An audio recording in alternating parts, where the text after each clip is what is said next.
Assalamualaikum warahmatullahi wabarakatuh. Perkenalkan, nama saya Putri Nurul Hidayah dari kelas A Keperawatan Angkatan 23 dengan NIM A1231454. Nah, di sini saya akan membahas mengenai asuhan keperawatan dengan menggunakan 3 buku. Yang pertama ada buku SDKI atau Standar Diagnosis Keperawatan Indonesia.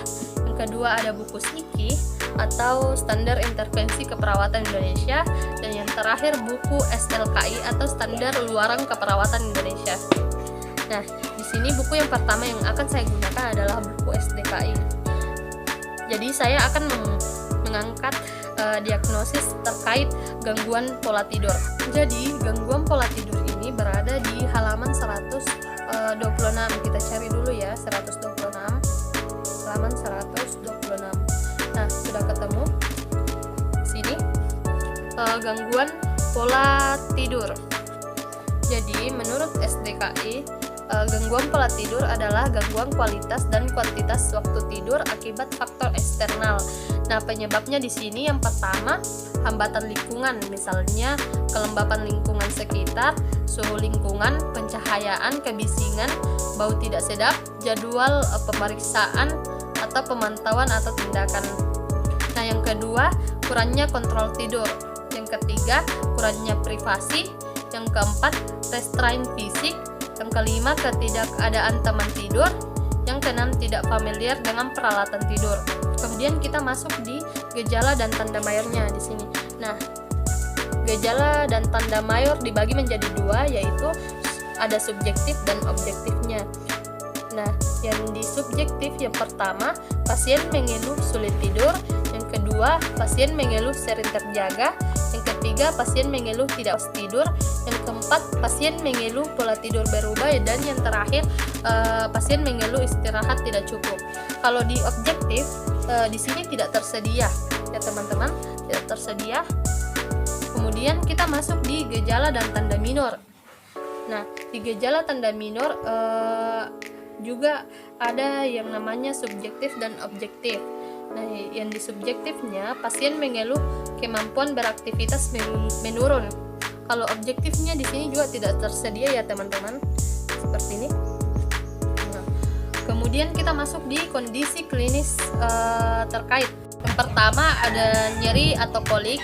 Yang kedua hipotiroidisme. Yang ketiga kecemasan.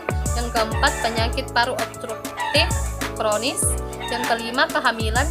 Yang keenam periode pasca-partum. Dan yang terakhir kondisi pasca operasi. Nah, setelah ditentukan diagnosisnya, kemudian kita masuk di intervensi.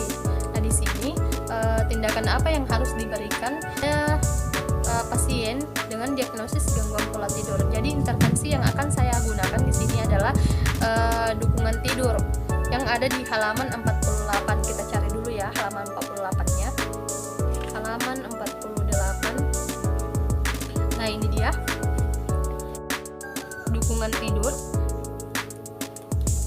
Nah, di sini tindakannya ada 3 tindakan. Yang pertama ada observasi, terapeutik, dan edukasi.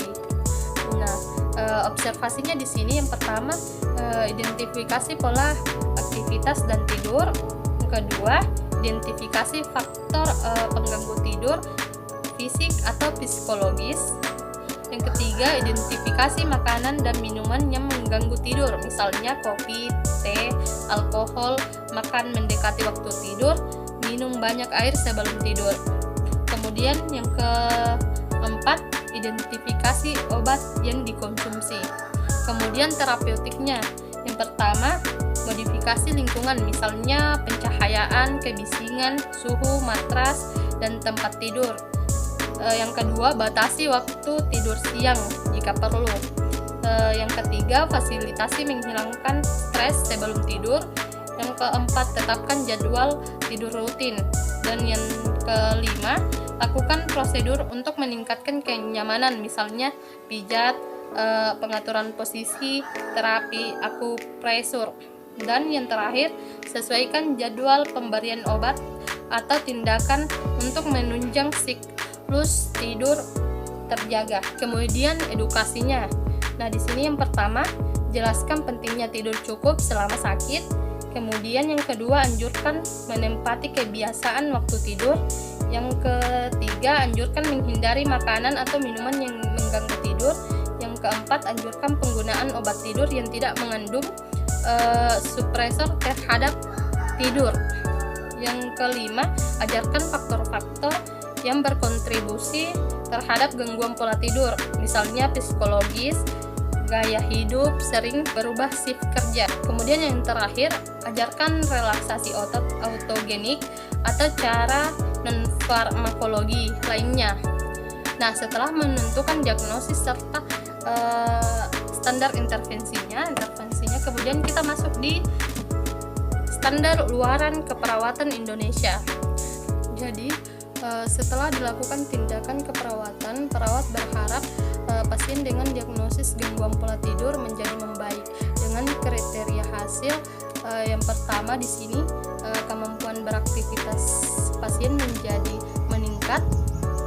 Kemudian keluhan sulit tidur pasien menjadi menurun. Keluhan sering terjaga menjadi menurun. Yang ketiga, keluhan tidak puas tidur menjadi menurun. Keluhan pola tidur berubah menjadi menurun, dan keluhan istirahat tidak cukup menjadi menurun. Nah, itulah tadi penjelasan dari saya terkait asuhan keperawatan dengan menggunakan 3 buku, yaitu buku SDKI, SLKI, dan SIKI.